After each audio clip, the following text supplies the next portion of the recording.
The smoking gun of prophecy, Matthew 24, Daniel, Revelation chapter 6.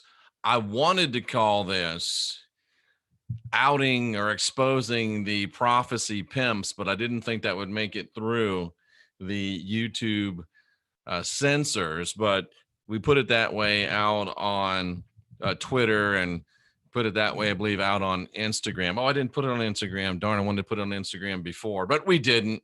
So we'll get it up there after. Instagram is fun.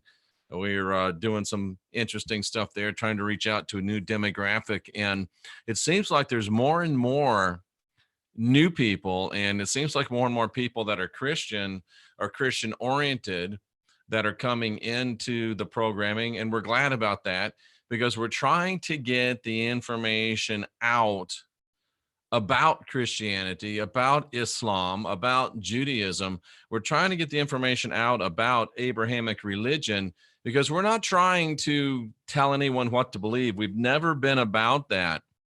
From the time that we were New Covenant Kabbalah way back at the beginning, we've never been about trying to tell people what to think or to try to tell people what to believe. We've always been about, and we continue to be about, trying to get the information out to people, as much information so people can make their own decision regarding, ladies and gentlemen. Instagram is where my adult children message me. Yeah, Instagram is all about young people. We're trying to reach out to young people, and that's why we're on Instagram. So it's the Daugherty _ Jeffrey on Instagram. So go ahead and follow me there, and we put up, information about the broadcast, trying to get people to come over and trying to get people to partake and be exposed. I'm trying to expose myself, ladies and gentlemen, to as many people as possible because we do want to get this information out there. And at the end of the day, if you understand and realize all of the information that's out there about religion, if you understand and realize all the information that's out there specifically about Abrahamic religion, Christianity mainly, and you decide that it's still for you, I support you 100%. Many of you are saying, ooh, this is not what I thought it was, and you're making a different decision, and we're glad about that as well. And I also, even though it upsets people, I also want to make sure that I unindoctrinate you as much as possible in the political realm as well. And we're going to be making a little tweak to one of our programs to be more of a political nature. And then we also want to unindoctrinate you culturally. So we really want to be able to bring information to you that you don't get.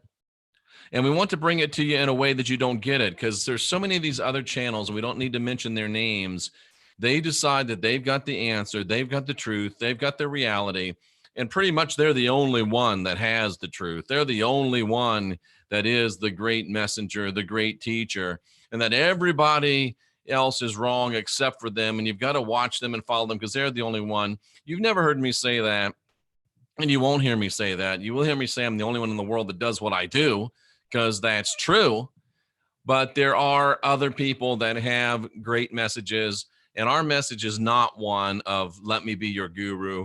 Our message is not one of listen to me, I've got all the truth. It's never been and it never will be. My message has always been from the beginning, guide your own spirit, master your own ascension, be your own guru.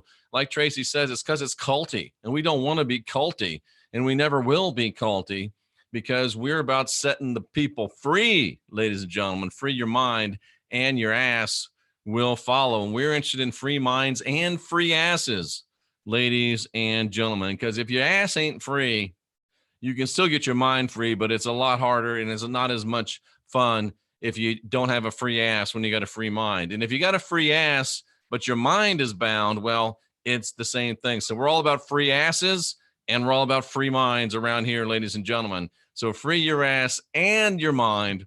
That's what we're all about. And, I throw out these challenges that I don't ever expect anyone to, yeah, I'm free, but I'm not cheap. I don't expect anyone to accept them, calling out the prophecy pimps, the Marzulis, the Begleys, the Clarks. And there's another one that I always forget that's out there. and none of them are brave enough to challenge me. But I heard that through a YouTube message on one of my videos that Owen Benjamin said that he was willing to debate me.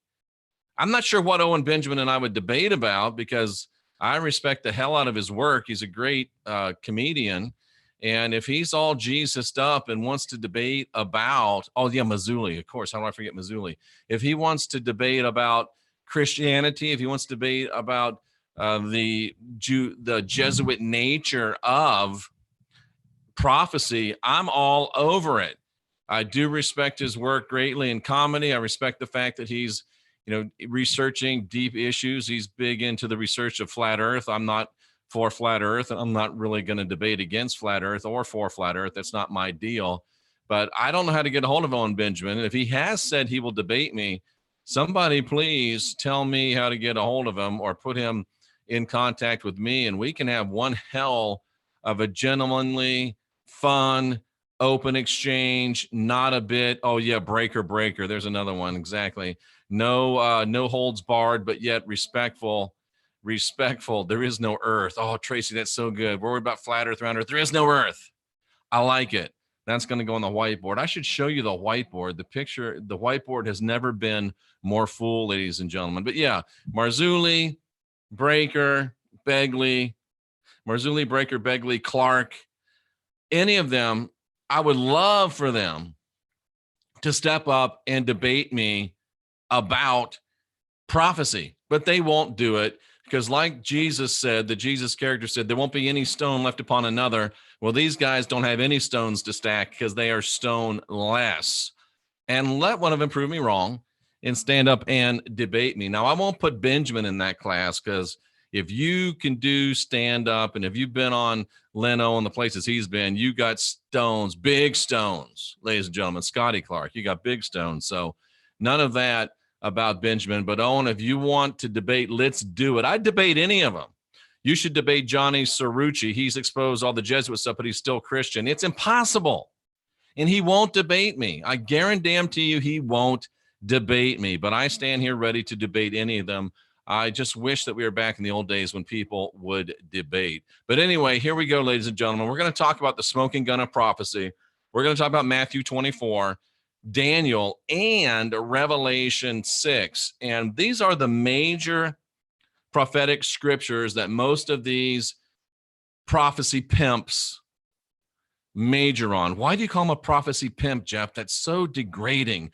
And I know I'm trying to act as if it's written on the whiteboard that we have 400,000 subscribers and not 40,000. And I am acting as if, because it doesn't matter if we have 400 million subscribers, we're still going to say what we think. We're still going to say what we feel. And we're still going to put the reality out there, ladies and gentlemen.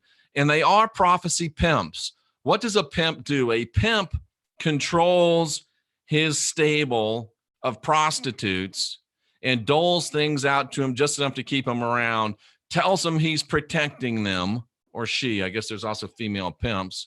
But that's exactly what these prophecy guys do. They are pimping out you people, telling you they know the truth, making you give them a part of your money. It's all about supply and demand, as Dyer says. And they are prophecy pimps. But the thing that prophecy pimps won't talk about, I was going to say don't know, I'm convinced they do know, but they won't talk about. Number one, Nanya, perfect example of a prophecy pimpette, because that's a girl, and she won't debate either.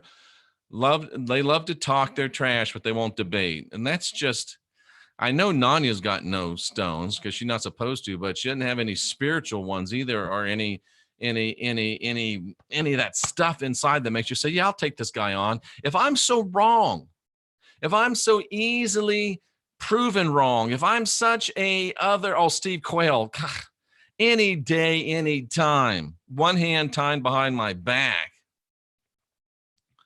If I'm so easily defeated, if I'm so wrong, if I'm so truly, purely wrong, then why doesn't any of them have enough testicular fortitude, enough spiritual fortitude to stand up and debate me, because they can't, because they're debating on ideas that are long held and cherished and not on the text. And they won't answer the question. Ask them, who is Francisco Ribera? You'll get a blank stare or a very angry response. And then ask them, why is everything they preach and teach Jesuit doctrine? Why are they preaching and teaching Jesuit doctrine? And if at the end of the day, there's a market for what they sell, that's exactly why.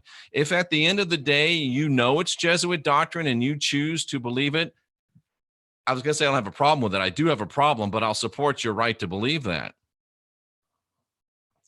But they ought to be made to confront it, and they ought to be made to admit it, and they ought to be made to address it. So not only will they not answer who Ribera was, not only will they not answer why they preach and teach Jesuit doctrine, not only will they not explain how it came to be that the sons and daughters of the Protestant Reformation are now preaching the message of the Jesuit Counter-Reformation, word for word, they won't explain that.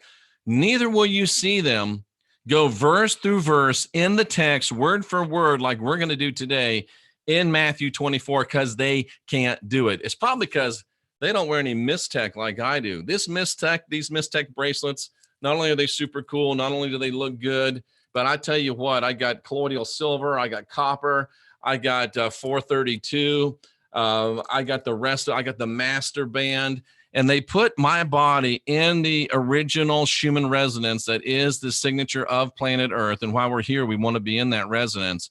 And they also tune me to specific frequencies that I want to magnify in my life. And they also, ladies and gentlemen, take my cells out of chaos. Your cells are in chaos right now, if you're not wearing Mistech. And they put my cells into harmony. They help me unindoctrinate myself. Go to jeffreydaugherty.com, click on the Mistech logo. There's even a Mistech tab. You get 20% off. Go right after the show and order your Mistech. Start off, if you don't believe me, start off with the $20. It's $20 because you get a discount. The $20 black silicon band. It'll change your life. And if it doesn't, send it back and we'll send you back your money. No problem. You've got to check it out, ladies and gentlemen. Street King, nice to see you back again. So we're going to look at Matthew. Not only they won't look at Matthew 24 verse by verse, word by word, because it destroys all of the Jesuit teaching, and they won't show you where Matthew 24 appears in Revelation 6, and in Revelation, I buried the lead, and they certainly won't show you where Matthew 24 shows up in the book of Daniel. And when you piece together and line up the events, you can see historically when they happened, and you can see that you can prove it.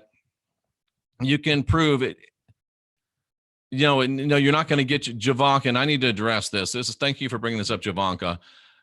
Did you mail my bands that I got a week and a half ago? It's not going to happen in a week and a half. It's not a Fortune 500 company. It's me and Halo, and Halo's got a couple dudes or dudettes, but Halo travels, he speaks, and we ask you to give us 14 days from the date of order. It's not going to be super duper fast. You're going to get them within 14 business days. You should get them, but don't think that we've ignored you. And I do a bad job. I'm going to start, because you wouldn't imagine the volume of these orders. It's almost overwhelming. I've come this close to say I can't do Mistech anymore because it's just too much work, but I can't, because I keep getting all of the information about how much it changes people's lives. I will start sending out to you an email that says, I got your order. Thank you. I haven't been doing that because it's a lot of damn work. But when I get your order, I send it straight to Halo. Halo gets your order. He fulfills it. He sends it out. It's not going to be within a week and a half. It's going to be 14 business days for you to get your Mistech. That's just the way it is. We can't run it like Amazon, because we're not Amazon. We're just two guys trying to change the world. I appreciate your patience. I appreciate your understanding. And now let's talk about Matthew 24. Let's talk about Daniel chapter 9, and let's talk about Revelation chapter 6, ladies and gentlemen. And inspired by Dylan, that was from Deep State Mapping Project, I tried my hand a little bit, and I'll show you what I got here. And this is kind of what we're looking at, kind of what we're dealing with, because Matthew 24, Daniel's 70th week, and the book of Revelation. I don't, if I showed it to you all at once, it's too big, so it wouldn't make any sense to you. But this is what we're going to go through. Matthew 24, Daniel's 70th week, and the book of Revelation. And then here's some supplemental information. I'm going to make this into a piece that you can download, probably for any donation.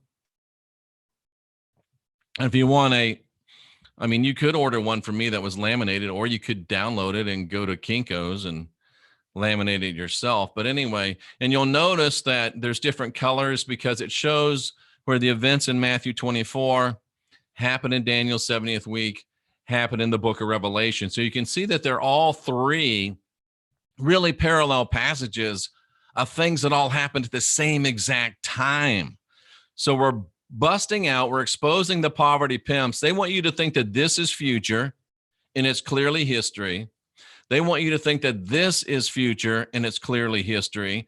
They want you to think that this is future and it's clearly history. And it was taught for 1,600 years that it was history. And we're going to show you the classic teaching of everybody that read until the Jesuits came along, and give you the information that you need to decide what you want to believe, what you want to base your foundation of your faith upon. All of this stuff, ladies and gentlemen, dates back to this picture, the destruction of the temple in Jerusalem, which happened in AD 70. And it's so clear. It's so easy once you see it. You really can't be tricked again unless you are willfully tricked. And there are people out there that want to willfully trick themselves. They want to willfully blind themselves. It's easier to go along with what the smooth speaking or fear spouting teacher teaches than to actually take responsibility for your own self. And there's more to it, and I'm going to start getting into it. But Carrie Cassidy dropped some truth bombs into my mind yesterday that exploded into Revelation. And one of them was, she talked about the concept of learning through osmosis. And she actually said something that I first read Joseph Smith say, the Mormon prophet. And yeah, he was crazy, and yeah, he was wrong, but he did hear from spiritual entities, and even a blind squirrel finds a nut now and then. And Joseph Smith used to talk about being able to sleep with a pillow under his book and bring up and retain some of the knowledge. Susan says it every effing time. I like this, Susan. Every effing time I bring up Matthew 24, I'm told I'm taking it out of context. You're not taking it out of context. They take it out of context, and we're going to show you the context, because a text without a context is a pretext. One thing I learned from Bible college that was worth it. Tracy Dyer says she sleeps with books on her bed. Ooh, interesting. Amy Ben Ezra, thank you, Jeff. I'm searching for the truth within all the hypocrisy of religion. I feel lost, but you, my friend, have helped me find my way through the darkness of deception. Amy, I will accept that, and thank you very much, but let me make it very clear that the way you worded it is exactly right. I have helped you find your way through the darkness of deception. I'm not the one who leads you. I'm not the one who guides you. I'm the one that encourages you, says, go, Amy, go. Amy, you got this. You can do it. Amy, look. Amy, study. Amy, think. I'm the one that helps you find your way. I'm not here to show you the way. No way, Jose, am I here to show you the way.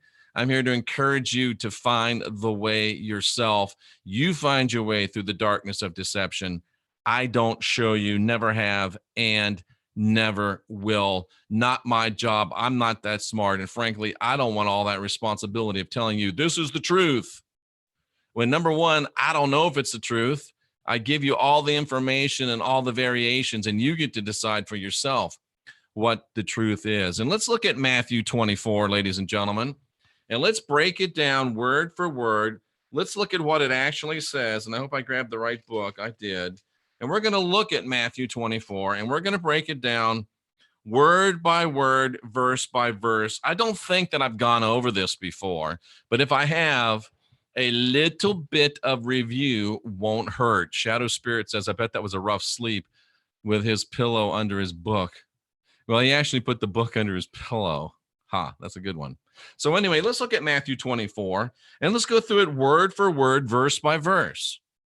And we'll see how easy it is to understand. And we have to kind of suspend disbelief. You know what I believe about Jesus, and this isn't really a discussion of whether Jesus was real or not, but it's a Jesus character, it's a story, and it is an agenda that they're presenting to us that they want us, ladies and gentlemen, to believe. So the story goes, and even though this is a story that's intended to deceive us, the seeds of plain truth are there. They show us what really is, and then they show us how they're trying to deceive us through it. It's very complicated, but not really. It's very easy, but not really.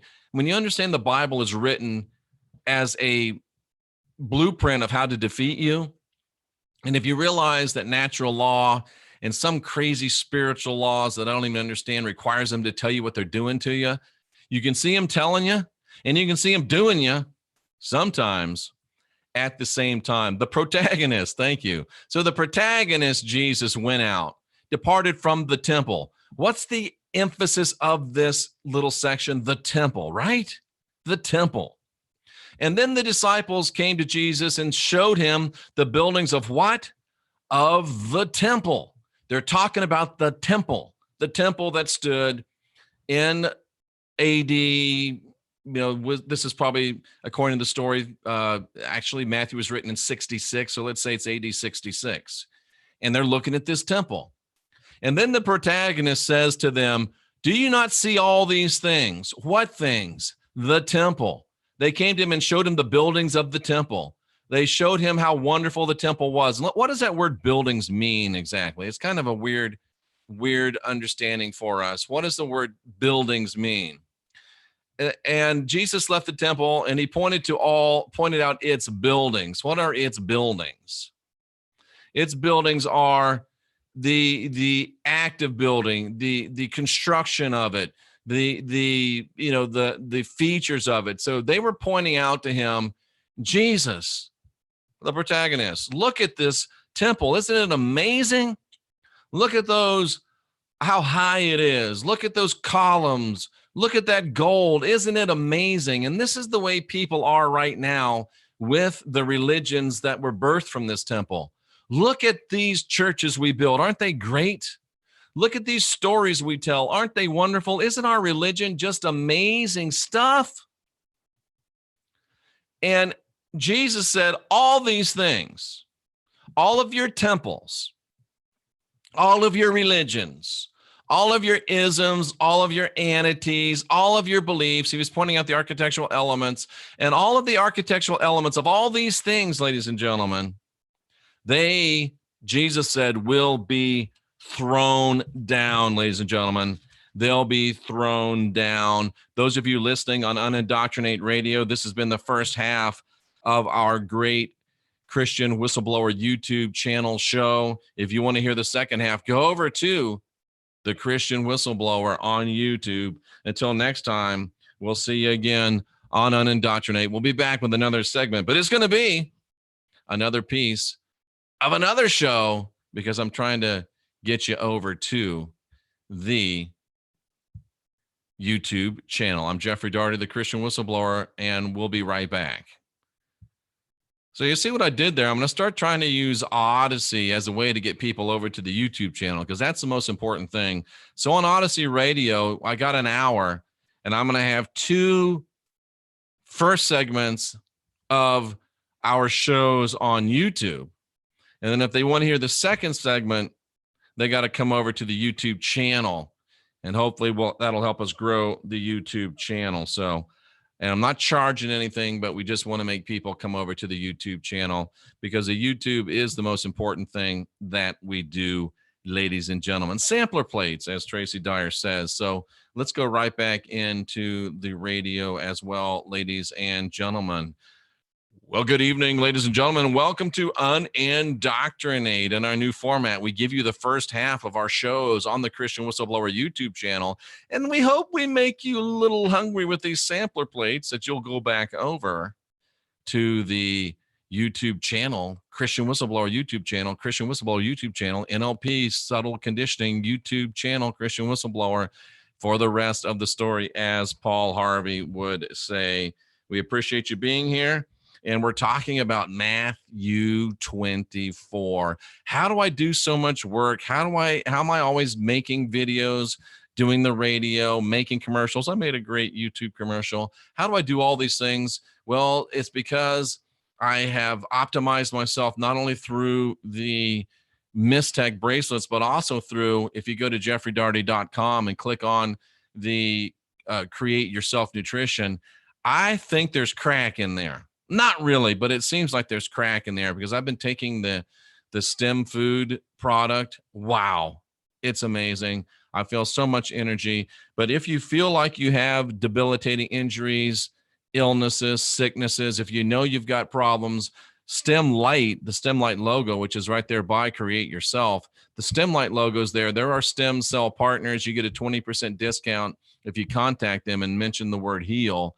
And then while you're getting ready for Stem Light, because it does take some time, go to the Create Yourself Nutrition tab and start taking, there's many products there. I take the Stem Food one. Is it called Stem Food? I think it's called Stem Food. And I use the little skin cream too, and it's doing tremendous things. So check those things out. So Jesus said, listen, folks, you're all excited about the temple. Let me go back over and share that with you. You're all excited about the temple. You're all excited about your religion. You're all excited about your guru. You're all excited about your guy or your girl that teaches your stuff. You're all excited about all these names that I won't mention anymore, even though none of them will debate me. But he said, there won't be one stone left here upon another. There will not be one stone left upon another.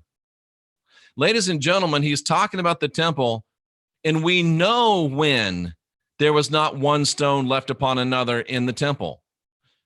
Do you know that the Romans under Titus, when they came in to Jerusalem, and I've told you this story before, but I'll continue to tell it to you till you get it. They came into Jerusalem. They destroyed Jerusalem. They destroyed the temple. They set it on fire. They stole all the stuff. But they also took it apart brick by brick and actually plowed the ground that the temple was standing on. What were they looking for? I keep asking myself. One thing we know they were looking for is that within the mortar between the blocks was real gold. So I'm sure that those soldiers had been a long siege. They were looking for some of that gold inside that mortar. But regardless, there was not one stone left upon another, literally. And it was the stone, ladies and gentlemen, of the temple, the stone of the temple. So that Wailing Wall, not the temple wall, maybe possibly blocks from the temple used to build the wall. I don't even think that. I think it's a part of something else. Actually, it's probably a part of a Roman structure, and it's another mind warp. But that's not the point of this discussion. The point of this discussion is Matthew 24, word by word, verse by verse. Matthew 24. And then they said to him, tell us, when will these things be? What things? The things about the destruction of the temple. And what will be the sign of your coming, the end of the world? Jesus says, don't be deceived by it. And why is he saying don't be deceived? Well, number one, because in Luke, about 3 years before this, he told them that there will be no outwardly observable signs preceding his coming. So he's telling them, listen, dummies, I already told you there won't be any signs coming. You're already being deceived, and I'm trying to tell you, wake up. I'm trying to tell you, wake up. This whole Matthew 24 is, according to text and context, is about the temple. Matthew 24 is all about the temple. We know the temple was destroyed in AD 70. And if I can prove that to you, as I think we already have, but we'll continue to add proof upon proof, then I can convince you that Matthew 24 is history. It took place in AD 70. And if I can tie Daniel chapter 9 to it, then we know that Daniel chapter 9 took place in AD 70, which is after Daniel's 70 weeks. And if I can tie Revelation 6 to it, which is the opening of the seals and the vials, they're the same thing, then I can show you and convince you that Revelation took place in AD 70, and it's all history, just as the church has always known. And until the Jesuits and their the neo-Jesuits, Marzulis, Clarks, Begleys, Quayles, the neo-Jesuits, Breaker, and others that are too insignificant to even name, I can prove you they're wrong. How? By text and by context. And like the young lady said earlier, a text without a context is a pretext. And they're giving you pretext when they talk about their pre-tribulation rapture. Jesus has showed us, listen, all these things about the temple, I'm going to talk to you about these things when they're going to be. I've told you not to look for signs because there won't be any signs preceding my coming, which you call the end of the world. So there's Jesus already, the protagonist, saying, listen, it ain't going to be anything other than the destruction of the temple. You know that this literally came true, the destruction of the temple, and I'm reading my notes. You know this literally came true, and we know when it literally came true, in AD 70. And this dates the entire narrative. If we look at my handy little chart again, you can see up here in Matthew 24, which was written in AD 66, 4 years before, which is interesting. The destruction of Jerusalem was in AD 70, and it dates the entire narrative. Unless you're trying to ignore the plain teachings of this scripture, Matthew 24 took place and was fulfilled in AD 70. So anyone that tries to tell you that Matthew 24 is future is a neo-Jesuit. And they either are a special kind of special because they don't understand plain teaching, or they are neo-Jesuit agents trying to deceive you. One or the other. That's all that it can be. And that's probably why it says right here, take heed that no man deceive you, even as this lays the foundation for them to deceive you. You see how it works? They tell you, take heed that no man deceive you, even though they're using this text to do just that. It's a spiritual battle. It's a game. Like Carrie said yesterday, it's really a game. Like Bill Hicks used to say, it's a game. It's a ride. And we just have to figure it out. And you'll keep coming back here and going through this ride, this wheel, reincarnation, whatever you want to call it.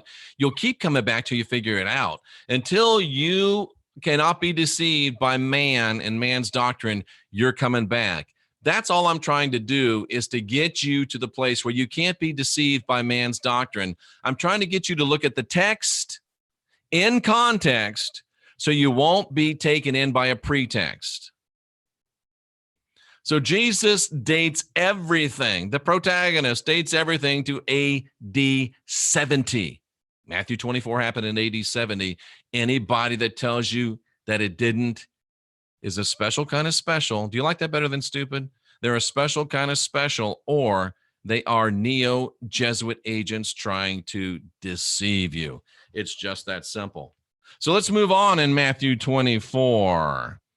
Then it says, many shall come in my name, saying, I am Christ. Let's look at this word by word. Many shall come.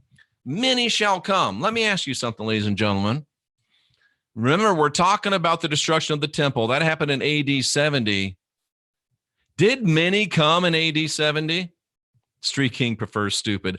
I do too, Street King. I prefer stupid, but I'm trying to act as if we got 400,000 subscribers. And if I say stupid, Tracy Dyer tells me that makes people not want to subscribe to the channel. It makes me sound like a mean guy. So I'm trying to say stupid, but say it in a special kind of special. So, or unsophisticated. I didn't like that one. So I'm open to feedback. Maybe I just need to say stupid, but I'm trying to see, we're trying to do what we can do. I don't want my ego to be the reason why people won't listen to the channel. Tracy says, no, Tracy doesn't say that.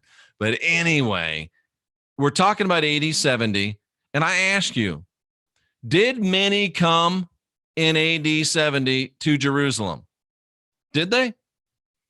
Do you know how many are in the Roman legions? Do you know how many it takes? Tracy is totally open to calling stupid stupid. Do you know how many it takes to come and surround a city? Many did come. But it says, Jeff, they came in my name. That's what these little blue letters are for. You click on that. You go to the actual breakdown of the verse. For many will come in my name, claiming I am the Christ, and will deceive many. Oh, let me show you this, ladies and gentlemen. I'm so glad to show you this. For many will come. Many came from Rome in AD 70. In my name. Well, they didn't come in the name of Jesus, but that's not what this says. See, they want you to think that many will come in the name of Jesus. Many will come in the name of Jesus. No, no, no, no, no, no. They're not coming in his name. They're not coming in any name. They're coming in what the word name means. What does the word name mean? Authority. They will come in authority. They will come with fame. They will come with reputation. They will come for a cause. Let me ask you something, ladies and gentlemen. The many that came in AD 70, the many that came, there were many that came in an authority, didn't they? The Roman legions. There were many that came for a cause to occupy and destroy Jerusalem. There were many that came with a reputation. Rome. Many that came with fame. Rome. Many came, ladies and gentlemen. For many came in authority. Many came in power. Many came with fame. Jesus didn't come with no fame. Who came with fame in AD 70? Who came with power in AD 70? Who came with authority in AD 70? Rome did. And it ties right back to the beginning of the verse, which is talking about the destruction of the temple. Who came with authority and fame and power and destroyed the temple? That's called context. That's called context. Do you see how that works, ladies and gentlemen? This is why they won't debate me, because they can't debate the text. They've got to pull it out of context. Many came in AD 70 to destroy the temple with a fame, with a power, with a reputation. Who were they? They were Rome. Oh, but Jeff. Oh, but Jeff. Oh, but Jeff. This is word for word through Matthew 24.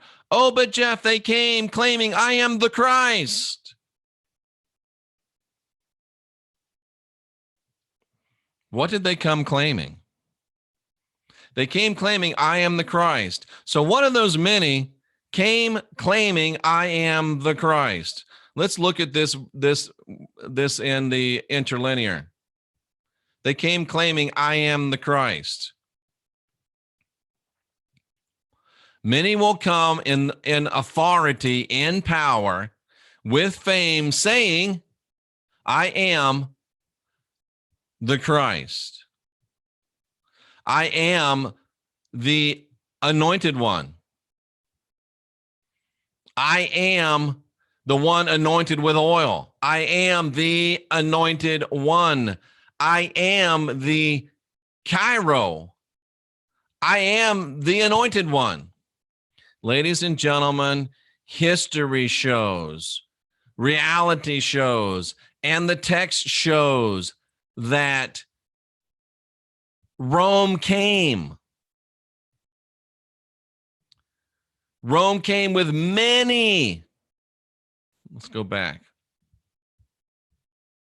Rome came with many, ladies and gentlemen.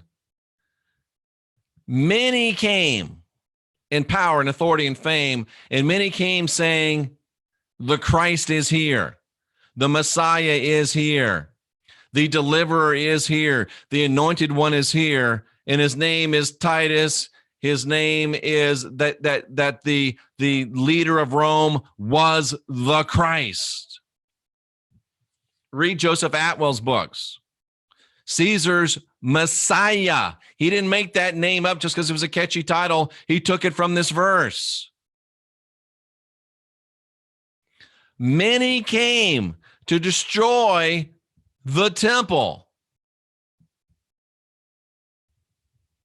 And they came in fame, in power, in authority, saying, we're the Christ.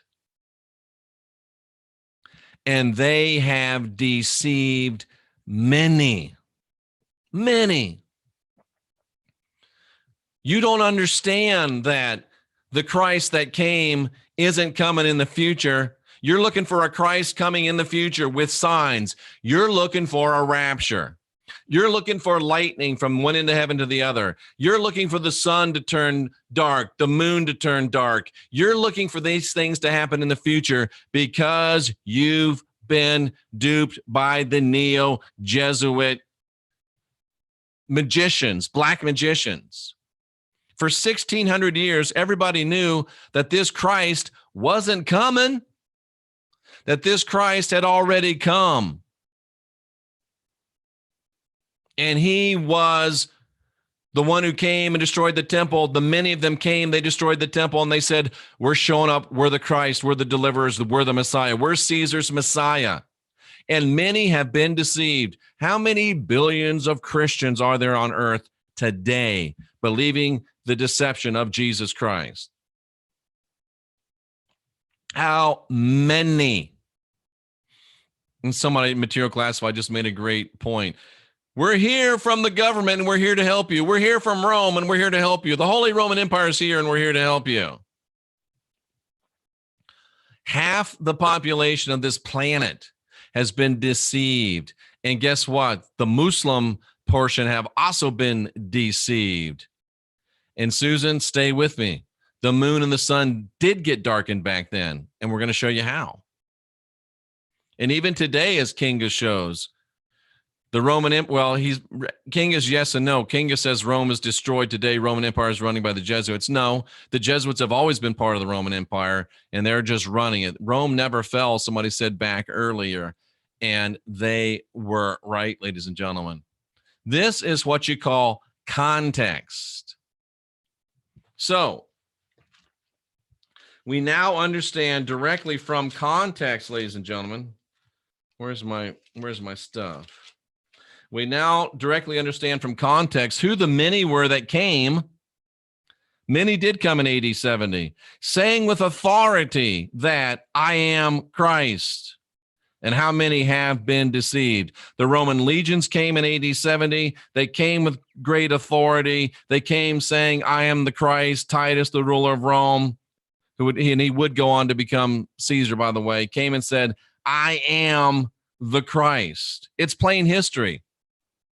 But they want to tell you it's a future Christ and there's going to be signs following. But Christ just said, and this is so important, Christ had already said up here, Jesus had already said, don't be deceived, because remember, there's no signs which will follow my coming. I got to show you that verse, don't I? Because some of you weren't here and you're not going to believe me unless I show you.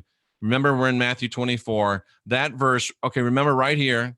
I hate having to go backwards, but he told them, don't be deceived, because they're saying, what will the signs be of your coming? Jesus is like, you dummies. I told you this already. It's in Luke chapter 17, where he already told them about looking for signs. Luke chapter 17 and 20. What did he say? He said, Luke 17 and 20, the kingdom of God comes not with observation. Well, Jeff, that doesn't say observable signs. Oh, really? The kingdom of God does not come with observable signs. And he also goes on to say that the people looking for observable signs are wicked and adulterous. That perfectly describes the people that teach and preach this doctrine. They're wicked and they're adulterous. So let me ask just plainly, the scripture and all these guys that say this and the girls that say this say they believe the scripture. So let me just ask you very plainly, and I won't make you watch that anymore. Let me just ask you very plainly. L.A. Marzulli, are you wicked or are you adulterous? Pastor Begley, are you wicked or are you adulterous? Scotty Clark, are you wicked or are you adulterous? Quail, are you wicked or are you adulterous? Breaker, any taker, are you wicked or are you adulterous? And all of you that are too insignificant to even name, are you wicked or are you adulterous? Because it says you're one or the other. I would just like to know which one you are. You that are saying that there will be signs of his coming when he already said there won't be any signs of the coming. When are these things going to happen? When is this temple going to be destroyed? Well, many will come in my name. Many Roman legions will come with power and authority saying that they're the Christ, and many will be deceived. Boom. It's so clear. It's so freaking clear. Many will come, and you have been, don't be deceived. Come on, share. Don't be deceived. There won't be any signs of my coming. I already told you that. When will these things happen, the destruction of the temple? It's going to happen in AD 70 when many come from Rome with power and authority saying that they're bringing the Christ, the deliverer, the Messiah. And many have been deceived, and many continue to be deceived because you will not hold them to the context of the text. And you're taking in and you're believing what they teach you when you see right here it's wrong. But Jeff, and I used to go through this myself. I used to ask myself, how could Jimmy Swaggart be wrong and me be right? How could all of these teachers be wrong and me be right? But then I realized that the reformers, the Reformation, said the same thing I'm saying.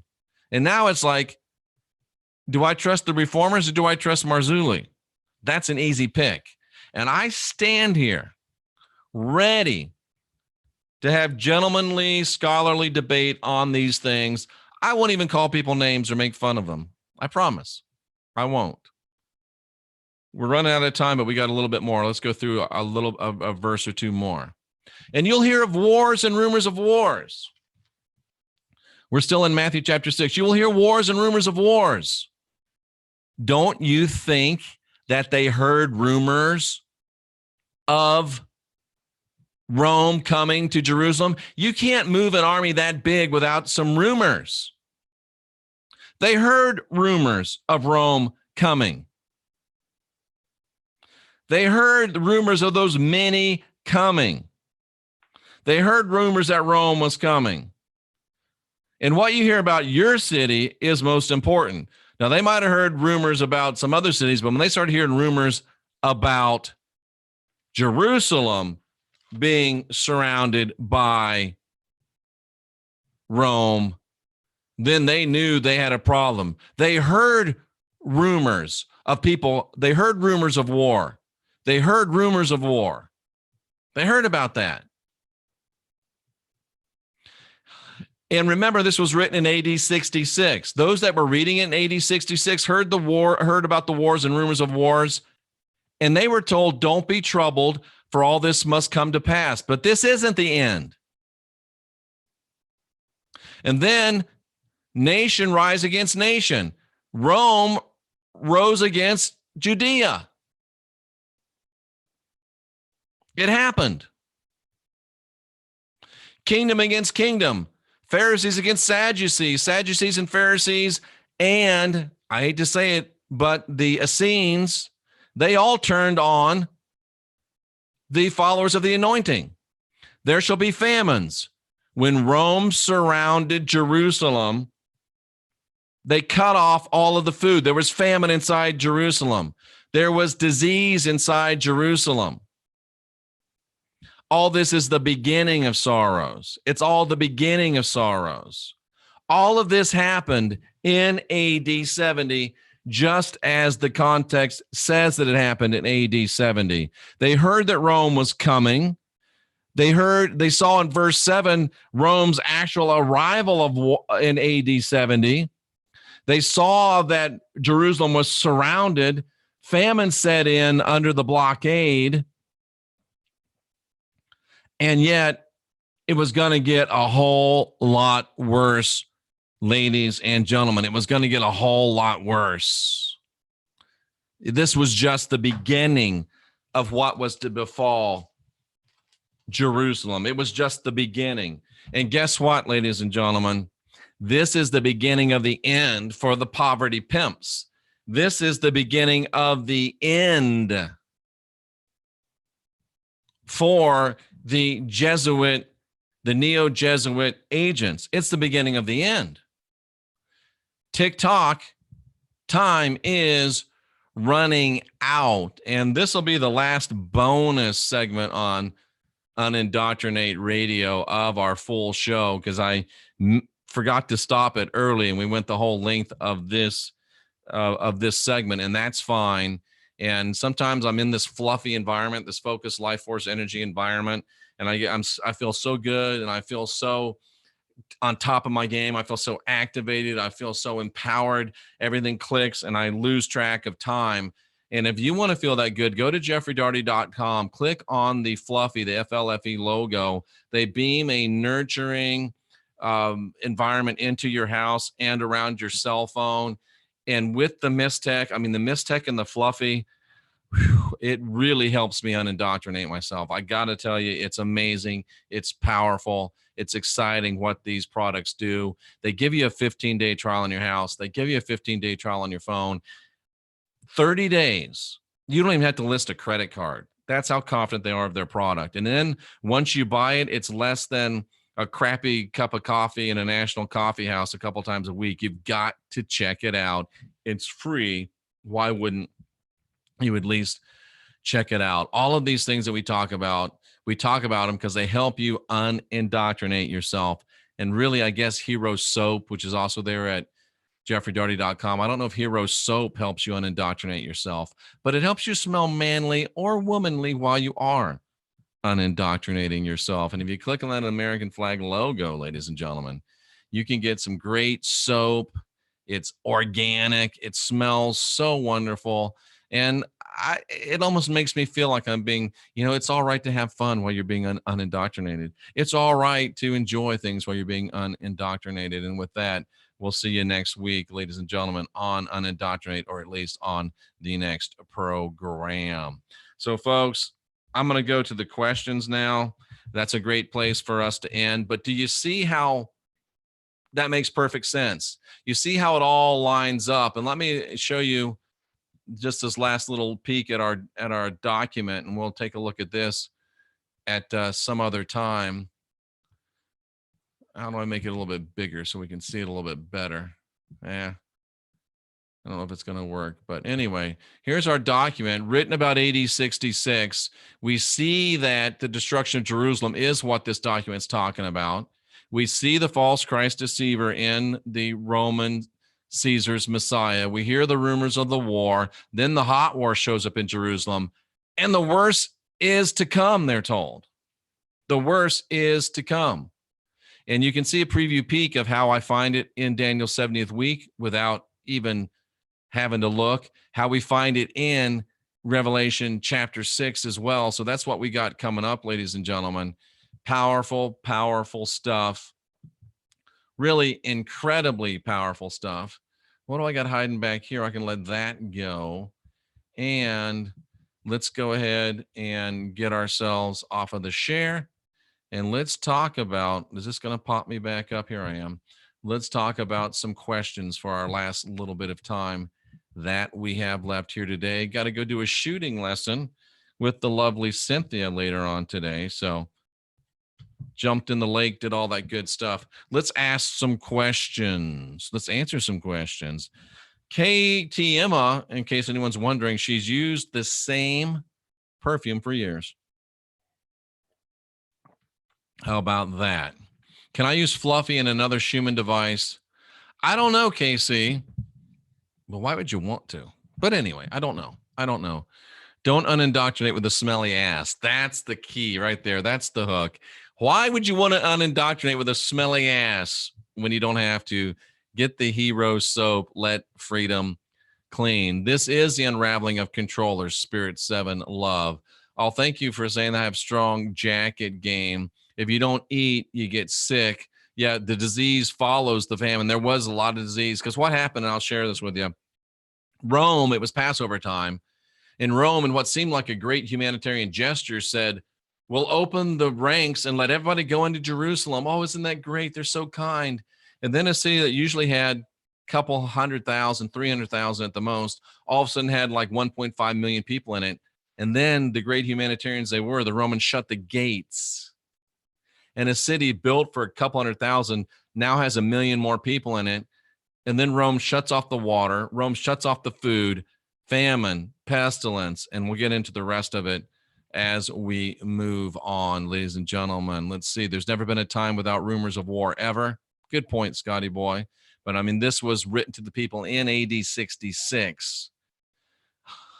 Let's see. Jeff, try to get Steve flat. I don't know. Bible is written in legalese. It is.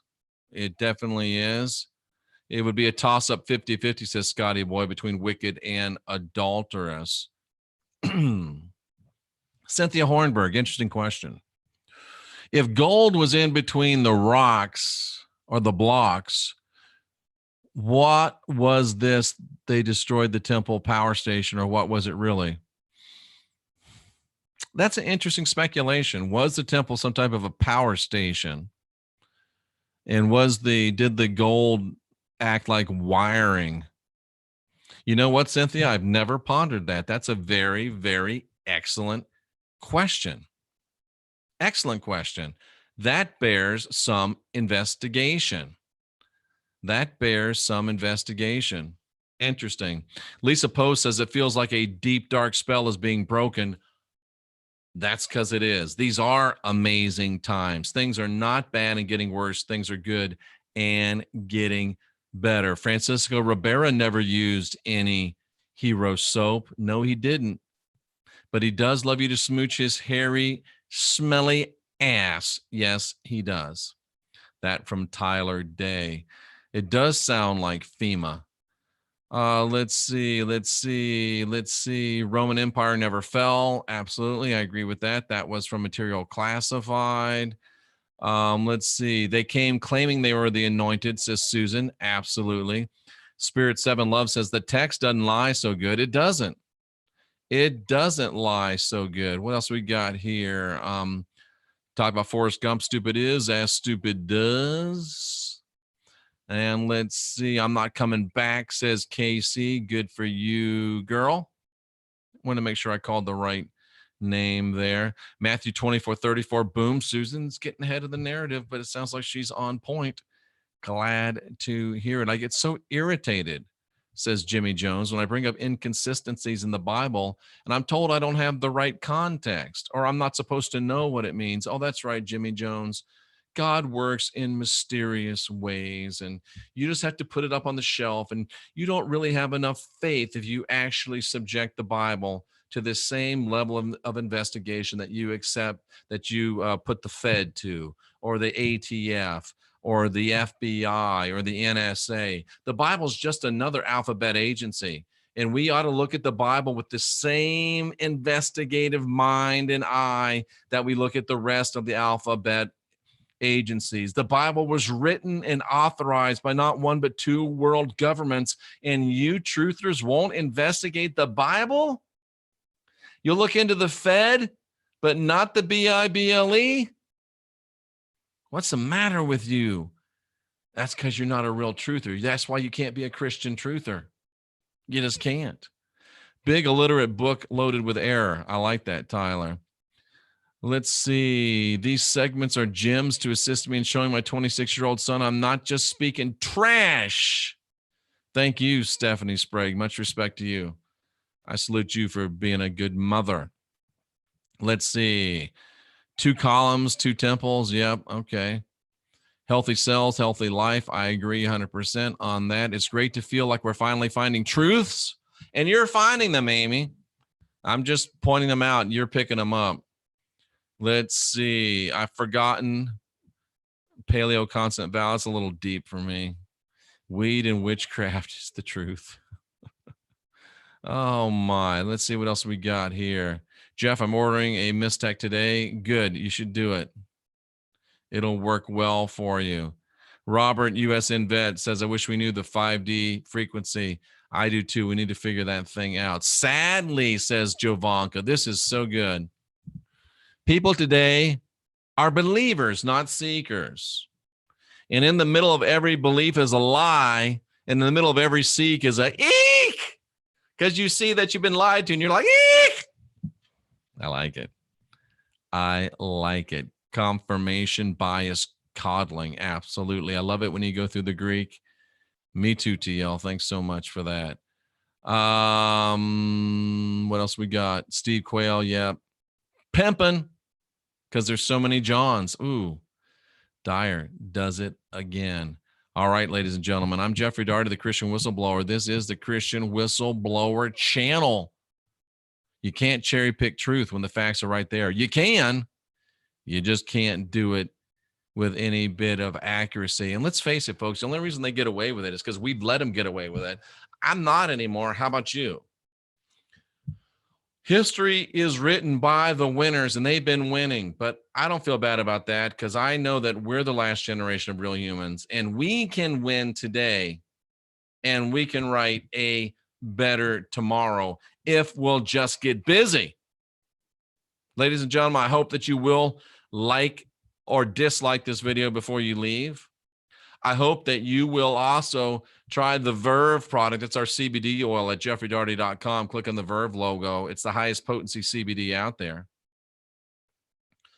And I hope that you will guide your own spirit, master your own ascension, and be your own guru. We are the last generation of real humans. Things are not bad. They're getting better. Things are not bad and getting worse. They're good and getting better. And we're here to make damn sure they do. I'm Jeffrey Daugherty, the Christian Whistleblower, and I'm honored to spend this time with each and every one of you. I salute you for being here, seeking after truth.